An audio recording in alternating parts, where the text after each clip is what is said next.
This episode was produced on Darwell land. Sovereignty was never ceded.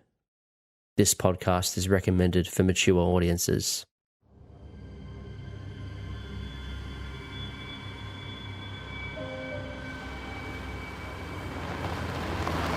I thought it'd be Jane weather at this time of the year. I brought my umbrella anyway. Alright, get in. You see these two ambulance officers are in like the cell area and they're treating Michelle and she's in a bad way. Right. Last night we had a sit rep from another Operation Alice. No, you can't take me! I need to go back! They're looking into a missing woman who disappeared in an apartment building. We have a solid lead, sir. This woman actually... She told us where Abigail is. There may be let's say, an infection. So it's the best lead that's, been available for this case in ages. We're going back there today. We are going to do our absolute best. Excuse you, can anyone help me? So you walk out onto the hallway, and where there was straight hallway is now a T intersection. We also believe that a fire in the Melbourne CBD last night may have also been connected. I'm going to head towards the third floor to see where this supposed entrance to the ninth floors is. And there is a possibility that the infection may have spread to the occupants of that restaurant.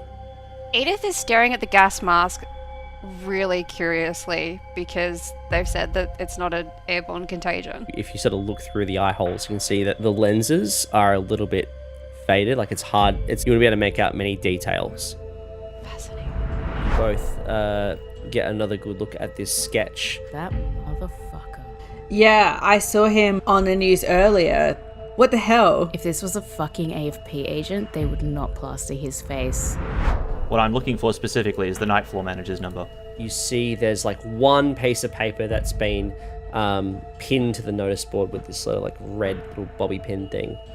And there is a number for a Cynthia LaChance. Where do you want to start? Start with the kitchen, maybe. See who's there. Well, in that case, I'll probably intend to go to this Art Life building. As you are about to walk out, you see a police car pull up out the front of the apartment building. Well, Mr. Neumann, if that is something we can still call you.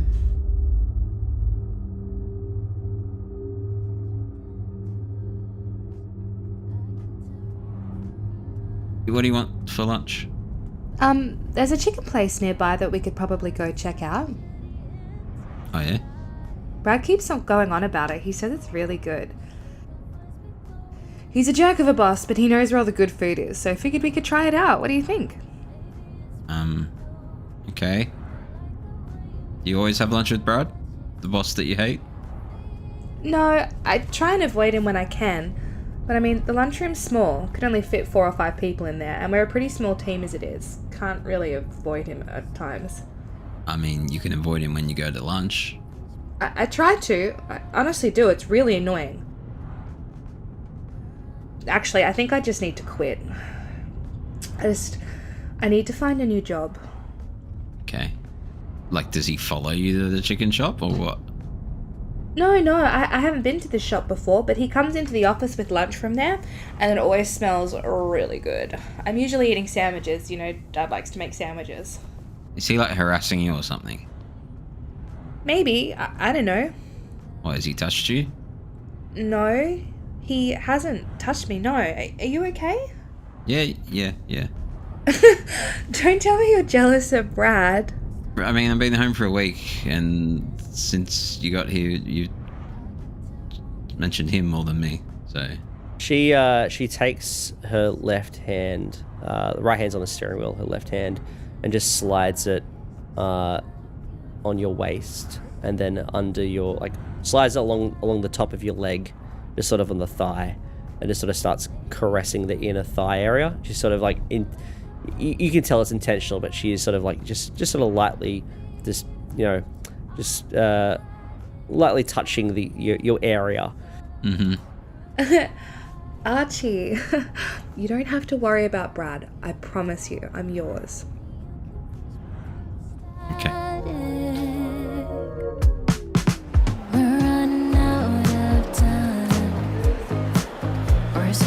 Yeah, you make it to the shopping centre where the cinema is.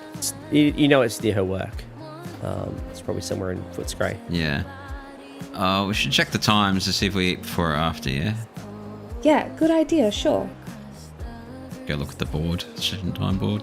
I'd say the movies at the moment, so it's a Wednesday, like during the day, so you wouldn't have like I think, although mind you, school holidays might have just been finishing up, so there'd probably be a lot of kids movies and stuff.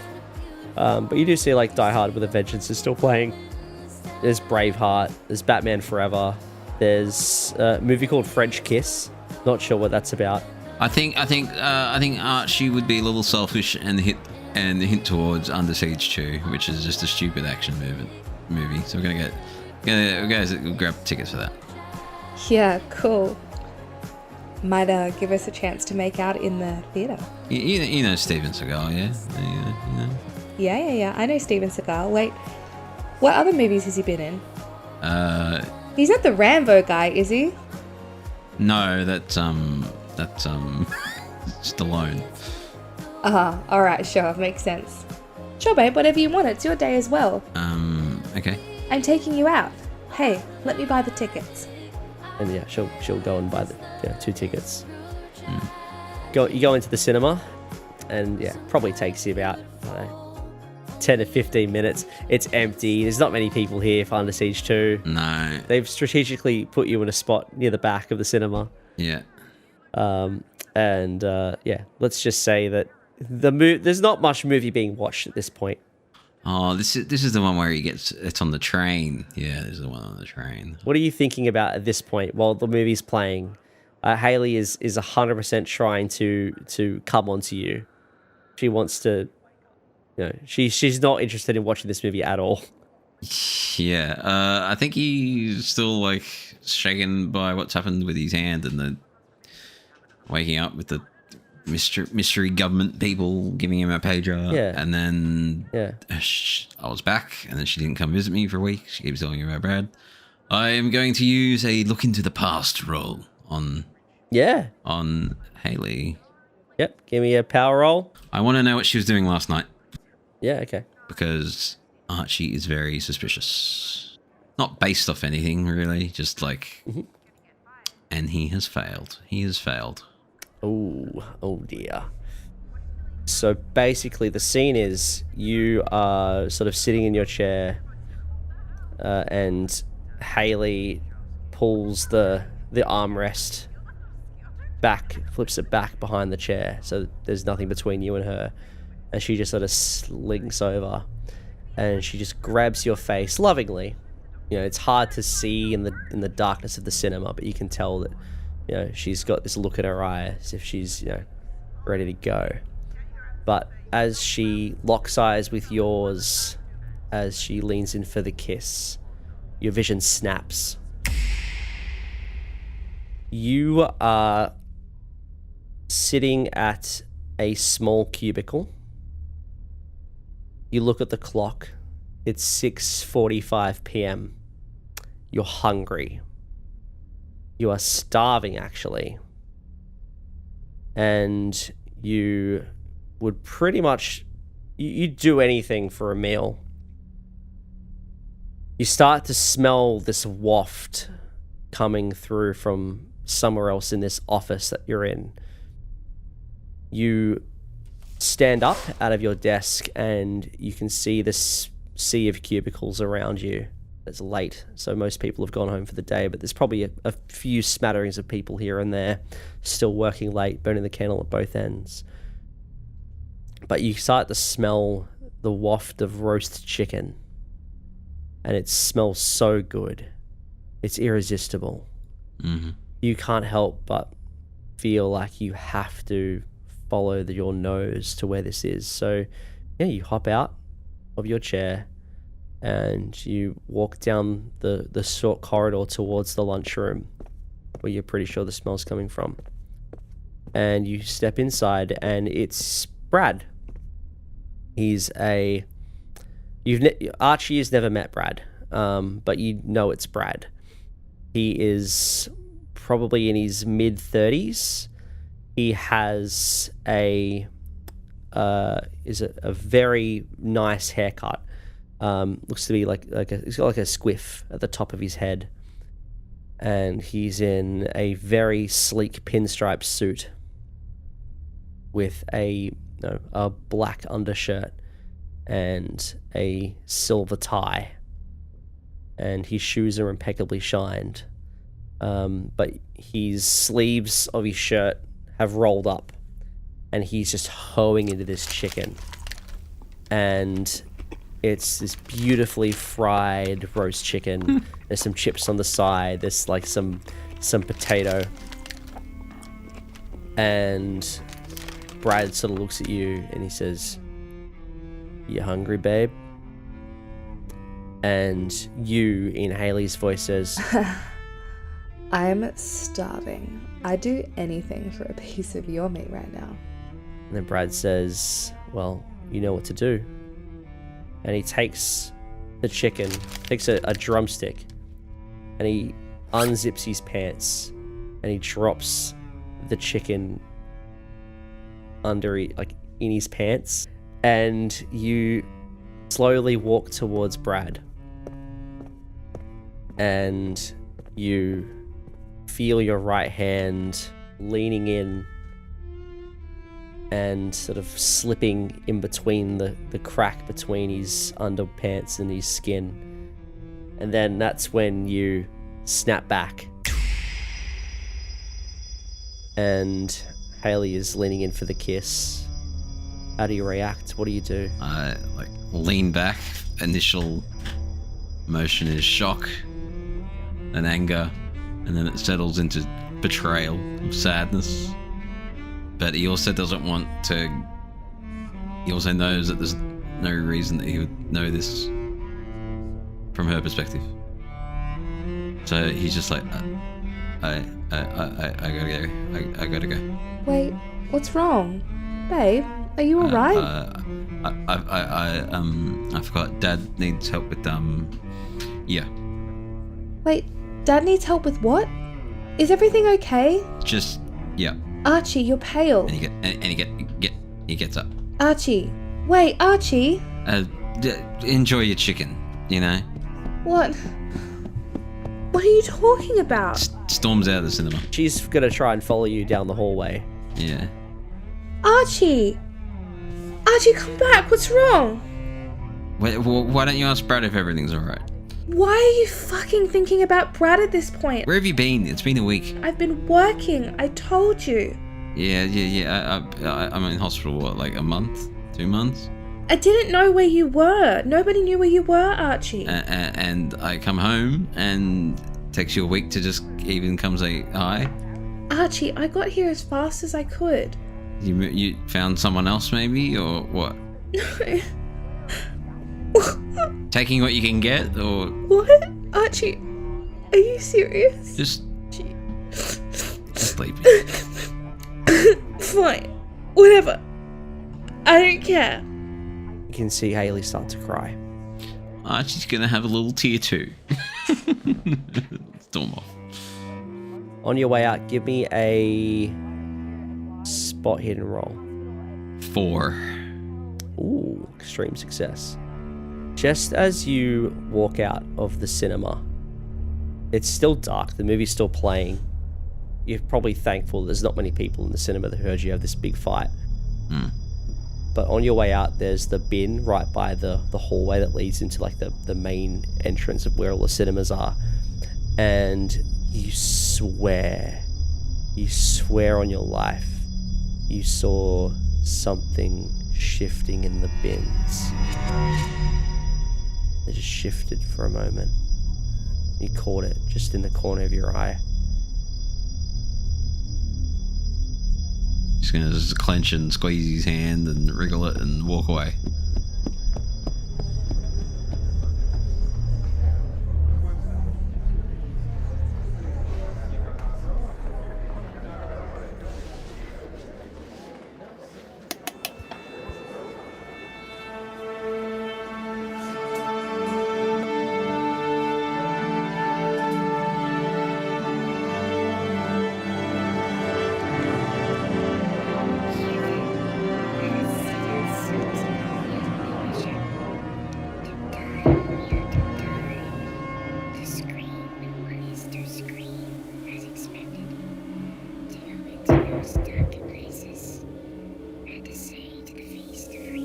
The Fumbled Anthology presents Night Floors, a Delta Green scenario written by Dennis Detwiller as part of the Impossible Landscapes campaign. Adapted for Call of Cthulhu 7th edition. Starring Matt Connor as Agent Cormac Neumann, Dannielle Green as Sergeant Lisa Bennett, Liam Braid as Council Ranger Archie Evans, and Kelly Ann as Senior Constable Sally O'Connell. Danica Nowakowski as Dr. Edith James, and Jaln Rodger as Corporal Tom Tavistock. Alex Green is your keeper of arcane lore, and everyone else. Chapter 11. Recruitment.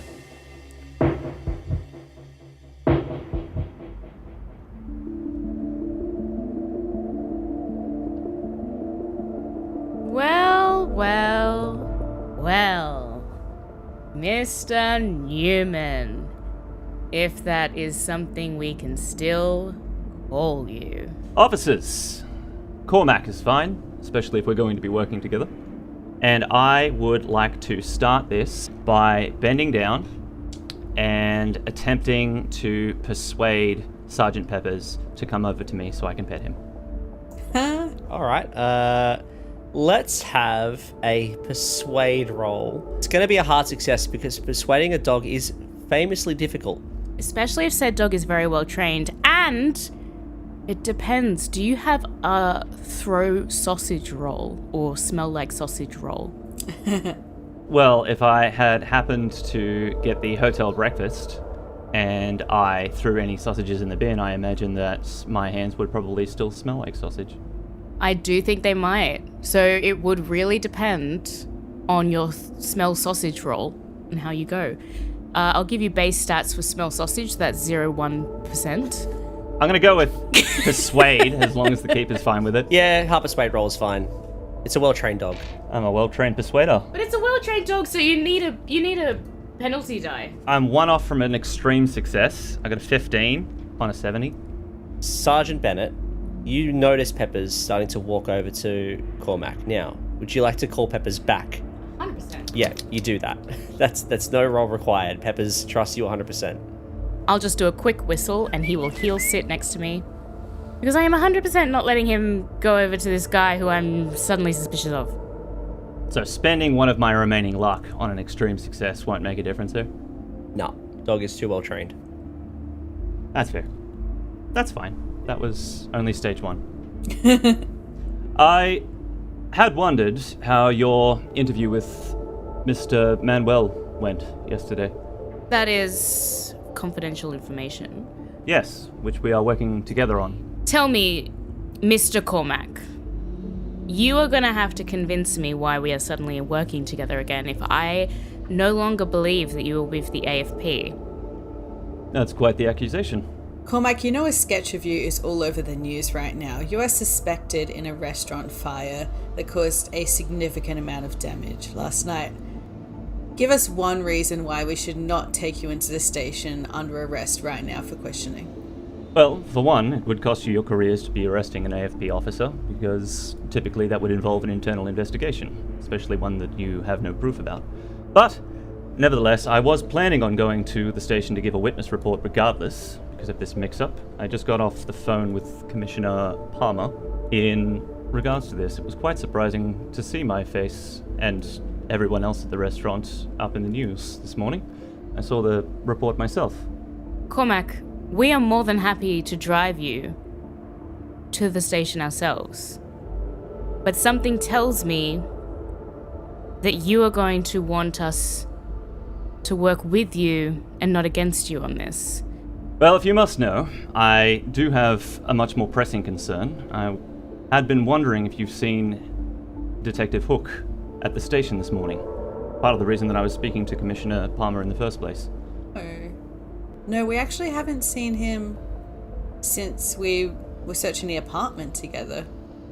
The apartment We saw him last night. last night. He was talking to that woman. Yes, the woman we arrested. I wrote her name down, Michelle. Yes. We saw him talking to Michelle. I teased him because she threw the door in his face. And then we went home to sleep. What time? It was a bit after midnight. And you didn't see Detective Hook leave? No. No, a lot happened. I totally forgot about him. Yes, we actually ended up coming back and we arrested this Michelle woman, who I guess was the last one seen with your agent buddy. But I don't believe we saw anything suspicious in terms of a crime scene. We did, however, she was being very reluctant to let us into her apartment. And we did see some fucking weird shit in there. She will be difficult to question now. Why is that? I believe she took some liberties in towards her own self last night, and is not in good health any longer. Was she also reluctant to leave the apartment? Very. Very. She attacked us. She pepper sprayed Peppers. I can imagine why you would have taken liberties with her arrest then. Thank you. When we went into her apartment, though, we saw it was like a tunnel made of books. Yeah, we think it leads to something to do with the 5th floor or the 10th floor, wherever they think Abigail is. She mentioned something about the... what was it? The cigar lounge? The smoker's lounge? She mentioned something about a smoker's lounge, which keeps coming up. And she mentioned Abigail, and that everyone was down there. And we wanted to investigate, but to be honest, we were exhausted, and this bitch pepper sprayed my dog, and we just needed to get her out of there. But I feel like, we've gotten her out of the way. We can go up to the apartment now. We can have a look. Maybe we'll find out where your buddy went, but as far as I know, he got the door slammed in his face. I actually have no idea if he even went in there. I remember he said he was going to go to the roof, but we told him we'd already been on the roof, and it was just like a normal roof. He seemed to think that we'd be able to access higher floors from there. Apartment 5 is empty. I've already been, as is the roof. I was looking for the locations on this map, and I pull out the map that you guys would have bagged yesterday. Yeah, that's the map we found. So apartment 5, that one, that says entry to the night floors. We saw the tunnel. You didn't see a tunnel? I saw no such thing. We definitely saw it last night. That might have been where Detective Hook disappeared to. I'm happy to help you search for your partner, detective, agent, whatever your name is. Can you just forgive us for being a little bit suspicious here in regards to what's gone out in terms of all over the news? What happened that night? Were you anywhere near that restaurant? What happened? Why do the people think that your face was involved? Cormac's weighing up his options at the moment, because it's clear at this point that they have already been exposed. Cormac waves them over and starts walking towards the mailbox. And he says, "It's probably best if we explain this indoors." I want to go to the mailbox, take out all of the mail that is in the mailbox, and kind of take it with me as I'm walking into the apartment block. And I'm just like checking names and dates and like trying to find the most recent date that any of these, or maybe the oldest date that any of these letters have been here for. Yeah, so you collect all the mail, collect as much mail as you can. I think some of it would have been stuffed inside the mailboxes, which are locked, but most of it is overflowing. The latest, or the oldest mail you could probably find after searching for, maybe like a minute or two, would be an old Woolies brochure. about late May. You can tell because it has like when the specials expire. That it expires mid-May. You do find a lot of a lot of utilities, like utility bills, like power and water. Notice of unpaid rent. Find a bit of that as well. So, doesn't look like anyone in this apartment has paid rent for quite some time. Has he collected all of the apartments or just a single apartment's bills and stuff? Whatever wasn't locked, I'll just kind of grab in a random order. I'd like to look for, those letters that are like urgent. Please read right now. Final notice. Or yeah, final notice for like the water bill or the electricity bill, and I want to open one of them up. Yeah, sure. You open one up. It's the one for Unit 4. The name is Lewis Post, and it says your electricity is due to be shut off on the 18th of July if you do not action this electricity bill. Cool. On the way. Sorry, hang on. I'll let Sally and Lisa do whatever it is that they'd like to do if they want to follow, and then if they follow, I will hand one of them the letter. So I guess at him walking off, saying we should discuss indoors and grabbing the mail and walking inside, I think I'm going to exchange a look with Sally. Kind of like a quizzical look. Like, I am curious as fuck about this guy. Do I want to arrest him? Nah, not really. Could I? Probably. But especially because he's grabbed mail, like, I don't feel like he's gonna jump us when we go in. And also it's like 3 of us, including Peppers, against one of him. So I'm not as concerned in terms of my safety. So I think sharing a look with Sally. Sally, what are you thinking? I'm thinking, his story is kind of legit. Like, if the commissioner's vouching for him, then, there's not much we can really do at the moment. And yeah, I want to find out what the hell happened to Archie now. So I'll kind of, give Lisa a look back and like shrug a little, but start to walk over to follow him to the mailbox. Yeah, I think Lisa's also, we're gonna exchange a look and follow. Lisa's line of thought is not quizzical about Archie. She's not really concerned. It's been less than 24 hours. He could be at home sleeping, and to her, he's this weird guy obsessed with milk. Smart guy obsessed with milk, but weird. So she's not like got a soft spot for him or anything yet. So she's mostly just like it hasn't even been 24 hours. We wouldn't open a missing persons case on this guy. At this stage, she's mostly concerned about why this guy's face is all over the news. And he's essentially promised to answer that question. So she's like, all right, I'm a fucking follow. I'll play your game. But she has weighed up a lot of options to go with that decision. And then we follow. Cormac, tell us what happens.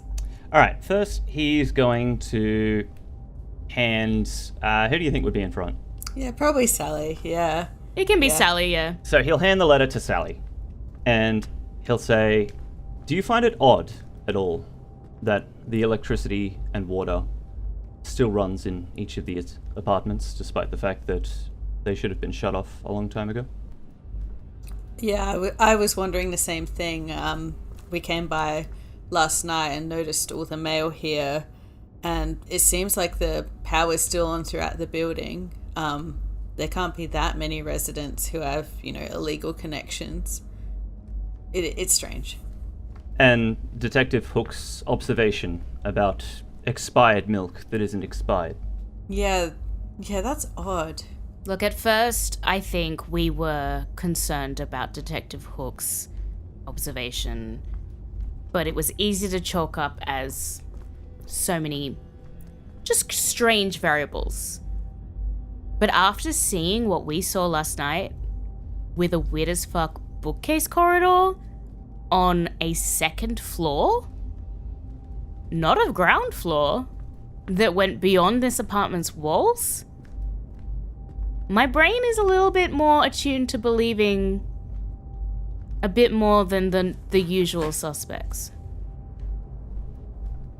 You're both quite observant, which is why, of course, I nominated you to begin with last night. Nominated us. I've been following these connections that you've been making, observing. I've been observing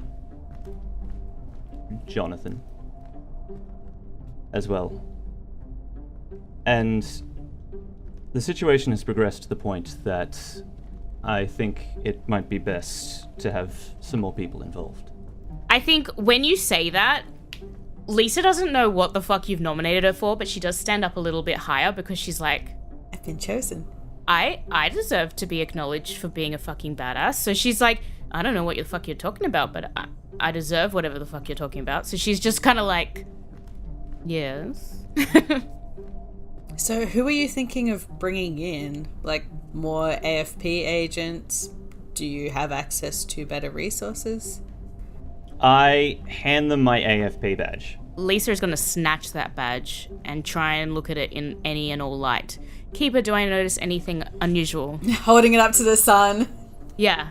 Give me a law roll. It's a 35 on a 40. It's a pretty perfect replica of an AFP badge.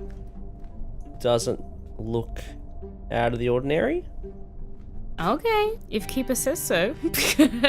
I'm gonna, stick my hand out and us kind of, to have a look at it as well. And want to turn? Yeah.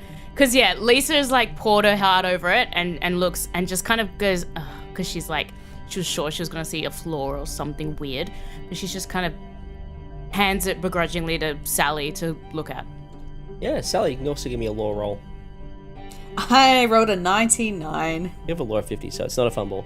You can't tell. It looks like an AFP badge. You probably haven't seen one before. You wouldn't know what it looked like. Yeah, I look at it. Oh, you haven't seen one this close? No. Nah, not really.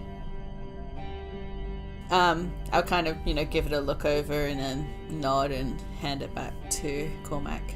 Yeah, I'll put it away, and then I'll say, it's a very good forgery, isn't it? I'm sorry, what? Excuse me? You see, that's what we're about. You heard word that the AFP were coming, and then an AFP officer shows up. I'm putting a hand on my belt. On my gun. I'm just going to keep walking as if this is a completely casual conversation. Yeah. Fuck, I love Cormac. We operate outside and above the law. The system is in place for regular folk, and people like the police, the army, the military, they operate to keep that system going. But when the rules break down, you need to operate outside of them.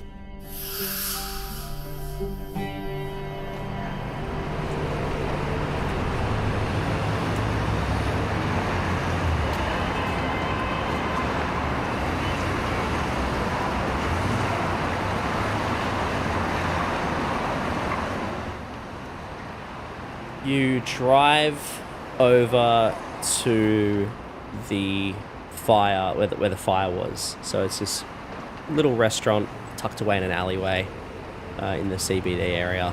Are you in a vehicle that's marked or anything? Is it a military vehicle that you're in, or is it just your own personal car? I think I probably would have driven the military vehicle. Yeah, okay. Because I would just have it from work. It's probably just like a Pajero or something. Yeah. It's got ADF symbols on it or something. So you probably park your car somewhere a little bit further out, and then you walk down.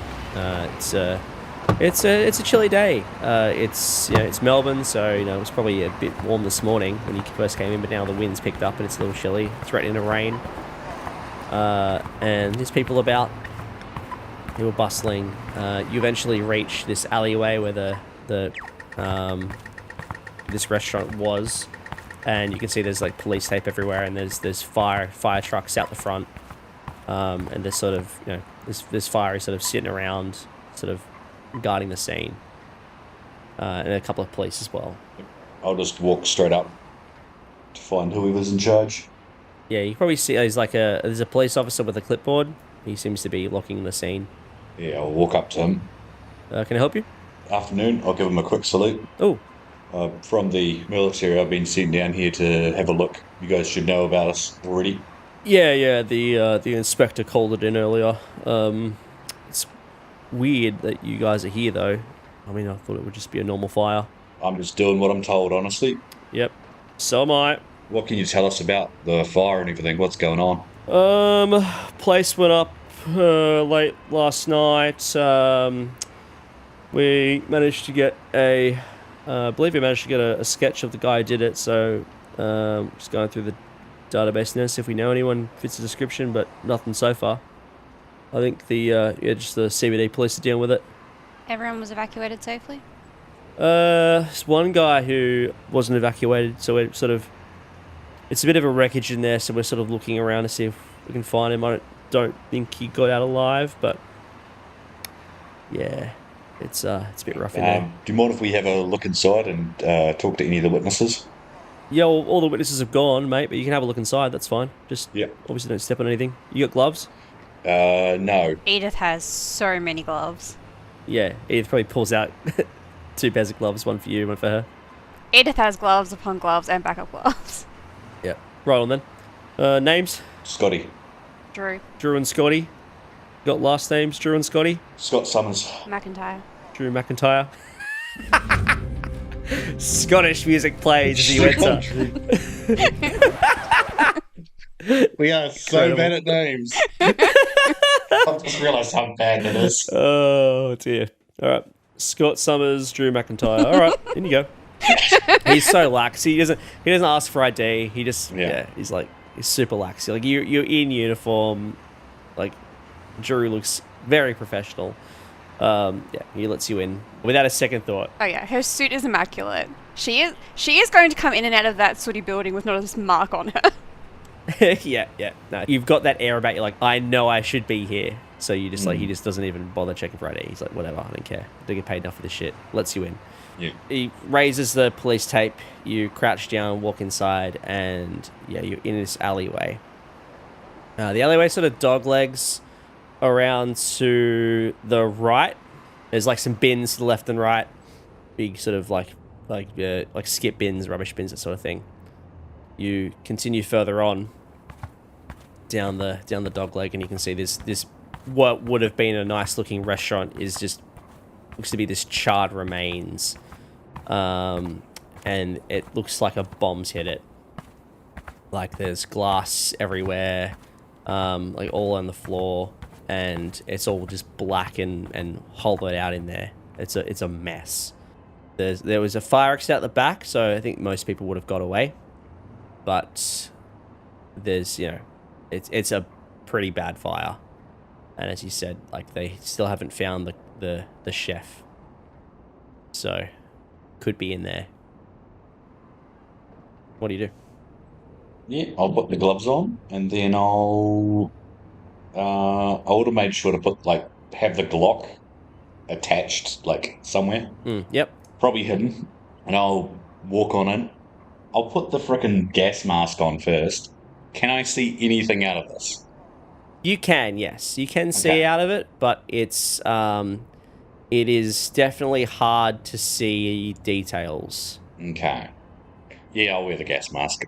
I follow orders. Yeah, Edith will also...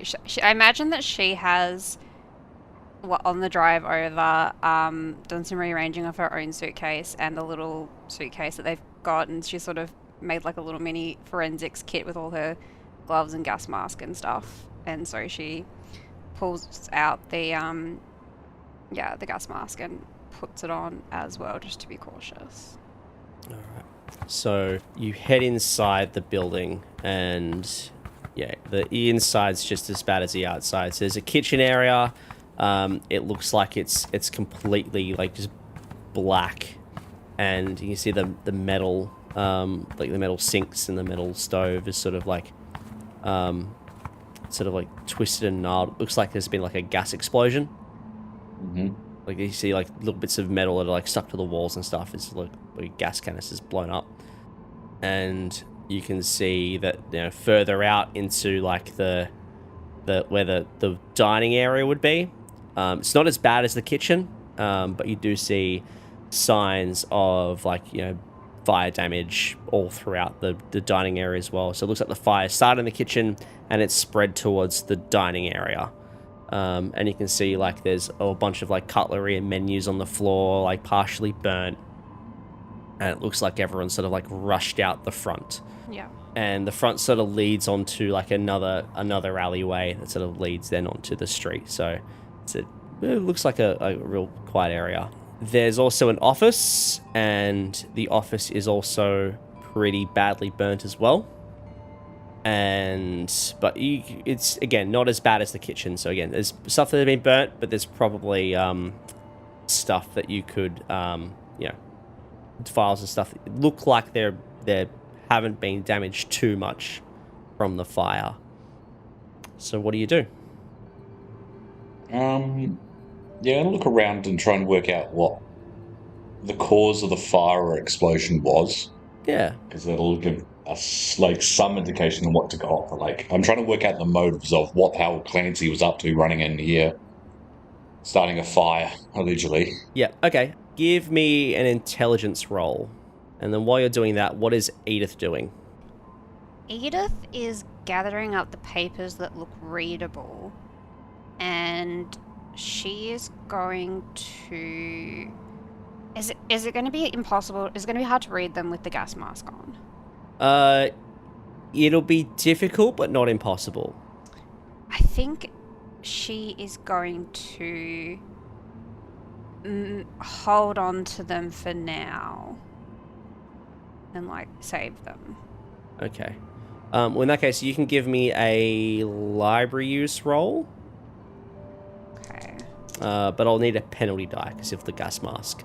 How did you go with your intelligence roll, Tom? 2 1s. So that's a hard success, I think. Yeah. Ooh, 11. Nice. Okay. So you immediately see where they have like the deep fryer. You can see there's looks to be a burnt up towel, and the way that the burn marks sort of stretch out from this point, you sort of get the idea that it's most likely there was like an oily towel or something caught alight, got in the deep fryer, and the whole like the oil and that all just went up in flames. Yeah. And yeah, and from there it probably it started melting the gas pipes, and then the gas explosion took out the rest of the building. Okay. How did you go with your library use roll, Edith? I failed because I had to roll 2 dice.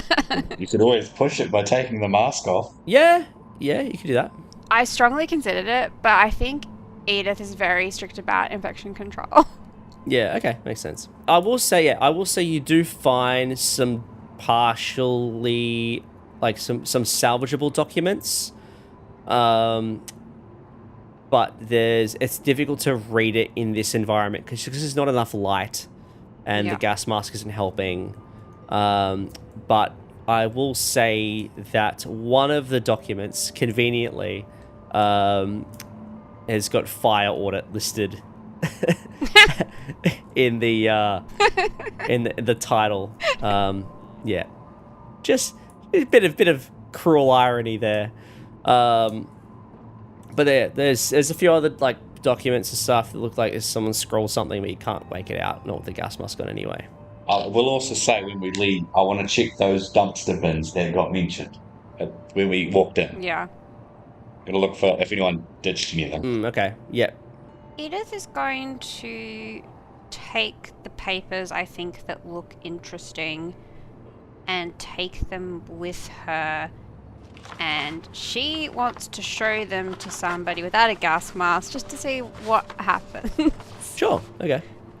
Just to check it out, just to before she reads. Just like, can you just like read this, for me? Like, just gonna head out with them. But she will take them with her for now. But that is her intention. We have to go past the bins first. Yes. Okay. All right. So you do that. You take the files. I will say it's going to be difficult for the police to let you leave with the files. I just want them to read them for me. Okay. Yeah, because it is a crime scene, so they probably don't like. They're not going to be too happy with you taking stuff. Not to say you definitely shouldn't, but it's not going to be as easy as like, I'm going to take these and walking away. They'll be like, no, you can't take that. It's a crime scene. Anyway, that's fine. So yeah, you walk back out. You're going to check the bins. I'll check the bins. Yeah. Yeah, so you check the first bin and looks like, it's just normal rubbish. Nothing too crazy. Check the first bin, check the second bin, and again, lots of rubbish, but if you want, you can give me a spot hidden roll to see if you find something interesting. That's worse. By a lot. What are we? 68? What happens if you push it? So if you push it, you just tell me, like, how are you doing the thing more extremely? Yeah, and if I fail, is that bad? Well, yeah, a bad thing will likely happen. I mean, I'm a big believer in failing forward, so like I might still give you the thing that you want. Okay. But it will it could potentially be bad. But what you're saying is there's a chance. Yeah, I take the mask off and I start looking. Okay, yeah, sure, perfect. Take the mask off and start looking. Oh my god, thankfully rolled a 14. Oh, excellent. So yeah, so success. It was very hard to rummage through, like to see what exactly you're looking at with this gas mask on. So you sort of pull it off. You're like, fuck this shit. You pull it off, and you can see it's very well hidden, almost as if it was intentionally done this way. But you do see, looks to be a human hand. Oh, is sort of just peeking out from the garbage. Okay. I also was looking at the wrong character sheet. I was looking at Edith's. Turns out my spot hidden 60, not 25. So either way, it was going to be a success. That's a half success, or yeah. Oh, okay, yeah, perfect, yeah, in that case, you spot it really well. I put the gas mask back on straight away. Yep. And then I'll uncover the hand. Well, no. First and foremost, I'll pull out the gun and get it ready, and then I'll try and move the hand. You start moving the hand, and it's very stiff and very cold. Well, literally, the last mission that we're on together with Edith. Oh yeah, I'll let Edith know. Edith, this one's more your thing. How so? It's a dead hand. Oh. Edith will pass the documents over to Tom and reach in. Is it clear that the hand is attached to? Is the hand is it just a hand? As Tom sort of pulls at the hand, there is quite a bit of weight behind it, so you can probably assume there is a body attached to the hand. It's not just a hand by itself. It's a body. Edith will start removing the rest of the rubbish from the dumpster to uncover the rest of the body. Yeah, and you sort of pull all this rubbish out, and you can see it looks to be a male. He's probably in his late 30s, early 40s. He looks to have been dead now for at least 12 or more hours. And he sort of has this he's again quite blue, looks to have been and you can see there's bruises and contusions on the neck. It looks like he's been choked out. Yeah, Edith will climb in the dumpster and inspect the body more closely in case there are any more clues. Yeah, so his uniform is a standard sort of chef's uniform. Yeah. And to check his pockets, you find a driver's license, and it's the chef that was reported missing, or the chef that wasn't been accounted for. And then you check the other pocket, and there is a scrumpled up note. And you pull it open, and it's a strange looking symbol.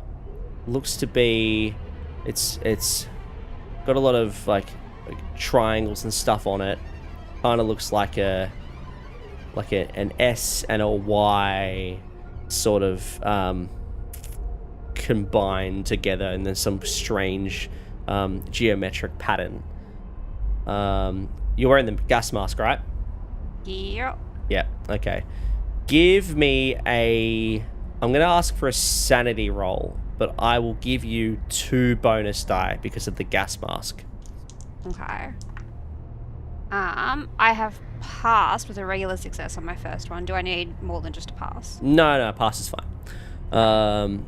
So yeah, nothing happens when you see this, but you do feel this strange energy that you can't quite explain. Something at the back, like the hair in the back of your neck stands up. It's not so much the body, it's this strange bit of paper in your hand. Yeah. Edith will stand up holding the note and look over Tom and say, is Tom wearing the mask? Tom, are you wearing a gas mask? Would I have put it back on? Yeah, I think you said you put it back on. Yeah. I've got it back on. Yeah. She will first of all check that Tom is looking covered up and say, Tom, Yep. this is... I know in the context of everything this may sound like a strange request, but could you please look at this note and tell me what you see or feel? Sure. I'll have a look at the note. Yeah, it's a strange symbol. It's like an S and a Y sort of combined in this strange geometric pattern, and it's scrolled in like this. Looks like it's frantically being scrolled in blue ink. Okay. And you can give me a sanity roll as well with 2 bonus die because you have the gas mask on. 15. Probably a success. Yeah, you're fine. Yeah, again, it doesn't, like, you feel this strange energy from staring at it, like the back of your neck sort of stands up, but at this point it doesn't affect you any more than that, but it does feel strange to look at it. Yeah. I'll pull a pack of cigarettes and then I'll just light one, just have a couple of drags, and I'll just throw it, light the paper, and I'll throw it in the trash bin and just try and light the trash on fire. Yeah, that will smell really bad, but sure. It's just an accident. Make sure the body's covered. You're gonna start another fire, are you? Oh my god. I'm gonna start another fire and burn the thing, get it started, and then we can walk away. Just offering a suggestion here. You could just burn the note and then alert the police to this body. Yeah. Don't we need to contain all contamination? Yeah, look, up to you. You tell me what you want to do. I'm just giving you an option. Is there a protocol we have with the Foundation to be able to get rid of bodies and be like, hey... yeah. I mean, it wouldn't be burning them, no. You'd probably, getting some sort of, vat of acid and melting it down. Do we have to do that? Do we have to organise it? Or they can just go to tell the police, but hey... Yeah, you guys need to organise that, yeah. We have to organise it. Okay, well, in that case, we've got to somehow sneak a body out of here. At this stage, I will say, in terms of, the death, it just looks like a normal... man's been murdered, right? It doesn't look any out of the ordinary. Alex, you hired 2 professionals who don't leave loose ends. Very good. I love this. Okay, so what are you going to do with this body then? I say we didn't go pick up my lighter fluid on the way. I'll recover the body with the trash. Mm-hmm. Yep. I'll take the note and make sure I fold it up and, put it somewhere where we know where it is in one of the suitcases. We'll come back and get rid of the body after. Okay, makes sense. Oh, actually, yeah. Where's your lighter fluid? No, we didn't go and pick it up yet. Oh, right. Okay. Oh, now I understand. Okay. But I would very much like to burn the note now. Yeah, that's fine. You can do that, and no one's around to see you. In that case, let's just burn all the trash. Let's just burn it all. All right. So, you burn the note. It goes up, and you throw it in the trash can. Throw it in the skip bin to try and let it all catch fire. Yeah, that's fine. You start to see just a few wafts of smoke. Yeah, all right. Starting to come out, and then the smoke sort of builds and builds. And at what point are you two getting the fuck out? I basically, as soon as I throw the note, I'm like, alright, let's leave. We leave the other direction, I think. Yep. As you walk out, you do see another police officer standing guard on the other side, and he also has a clipboard. And he sees you two walking up, and he sort of looks at you, puzzled. He's like, "What are you two doing?" Yeah, Constable Walsh let us through. We're investigating the area, trying to find something. No worries. Cool. Thank you very much. Have a good day. You too. And as he walks away, he starts to smell like, all right.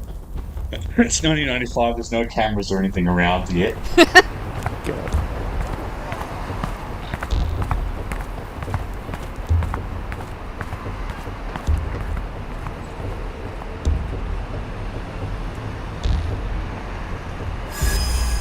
Yesterday, you arrested Thomas Manuel on very shaky grounds.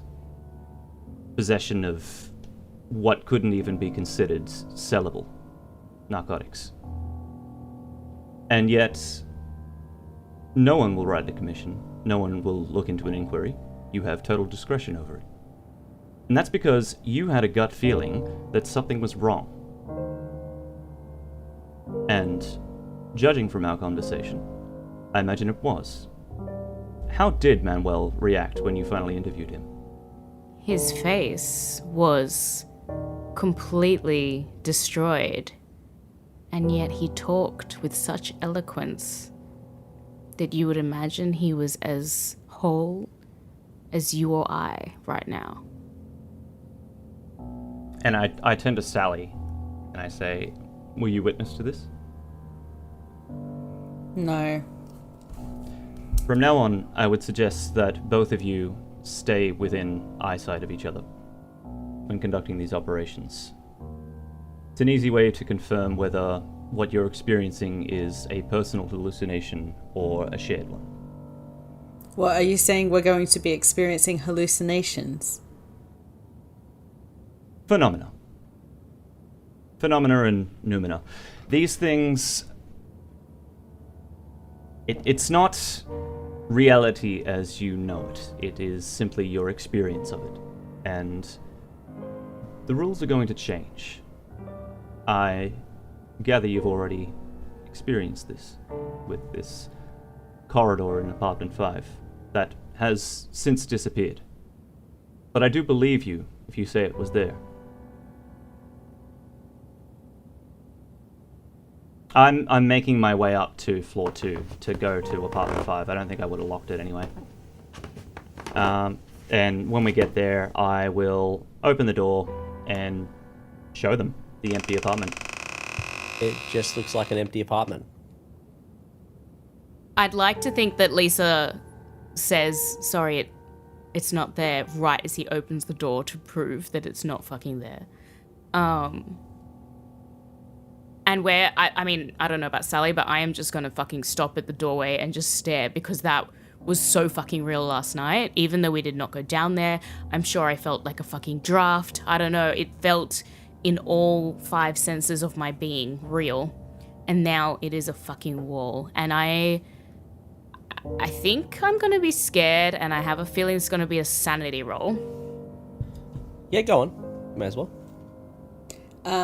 Yeah, I see the blank wall opposite us and walk over almost as if I'm in a trance, because, you know, the conflicting realities are colliding within my head. Like, last night I was here and I was utterly captivated and terrified by the existence of that tunnel, and it consumed all of my attention.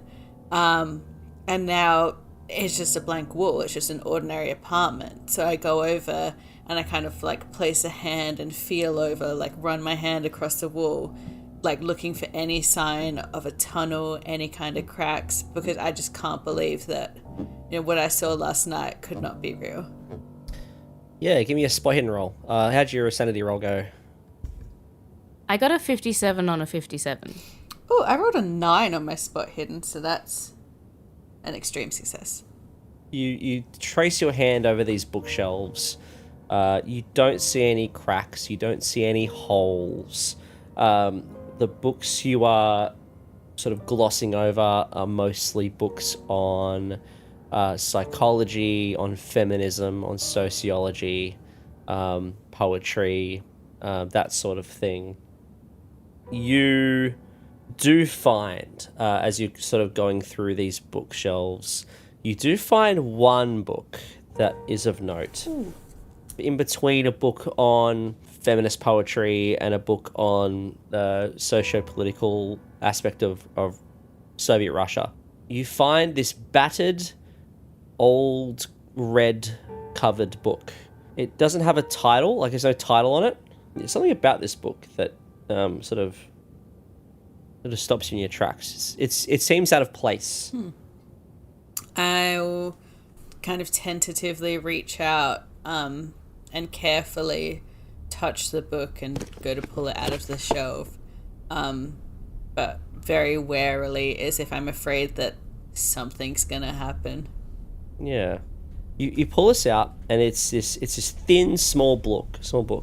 It's bound in this red leather, like old red leather, and there's no page on the, like as I said, there's no like labeling on the spine of the book, but on the front cover there is a strange symbol. It kind of looks like a cross between an S and a Y, and it's in gold embroidery. And as you look at this symbol, give me a sanity roll, please, Sally. Ooh. And please make it, or don't make it, whatever the successful one is. Oh, I rolled a 3. Yeah, okay. As you look at it, the hair on the back of your neck stands up, and you feel this strange energy coming from this book. But yeah, apart from that, you don't have any other effects. Mm-hmm. Can I open the book to flick through the pages and see what it's about? Yeah, sure. It looks like a the way that it's formatted. It's formatted in the form of a play. It's in English, and it describes a masked ball in some sort of royal court. It's probably going to take you some time to actually read this properly, but it's up to you if you want to read more of this or if you're just sort of flicking through. Nah, I just want to see, like, is it a journal? Is it a published novel? No. No.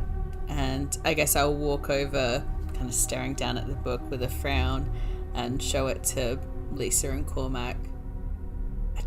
I feel something special about this. Is it a play? Yes. Good. Close it.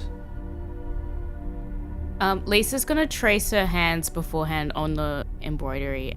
Give me a sanity roll too, Sergeant Bennett. And Cormac? Yes, please, Cormac. I got a 14. Ah, fuck. I got a 99. Cormac knows. Dear. He knows too much. Cormac, you lose 3 points of sanity. Yeah. You gain 1 Cthulhu Mythos. Alright. Sally, as you show this book to Cormac, the first thing he says to you is in this deadpan voice, and he says, Tell me, have you seen the yellow sign?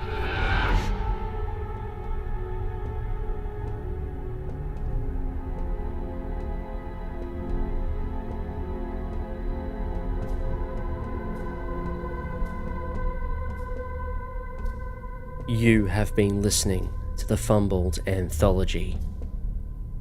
New episodes are released every Sunday. Join us. For more information about the podcast, you can check out our website, fumbledanthology.com.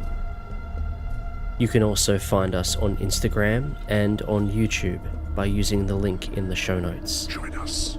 And if you're feeling extra generous, you can check out our Patreon via the same link. If you enjoyed the episode, please consider shouting at us from the void by rating us on your chosen podcast platform, or by leaving a nice review or comment. Every bit you do helps us grow our podcast. Thank you for listening. See you next week.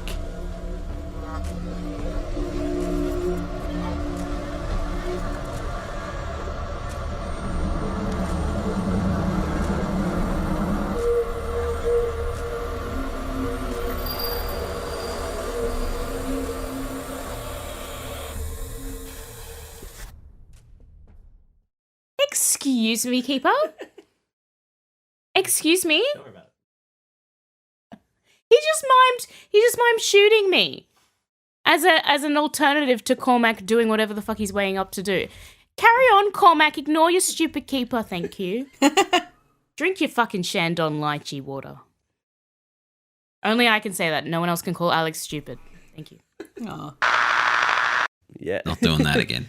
Not doing that again. I think that'll do it. Awesome. There you go. You've officially added erotic audiobook narrator to your skill set.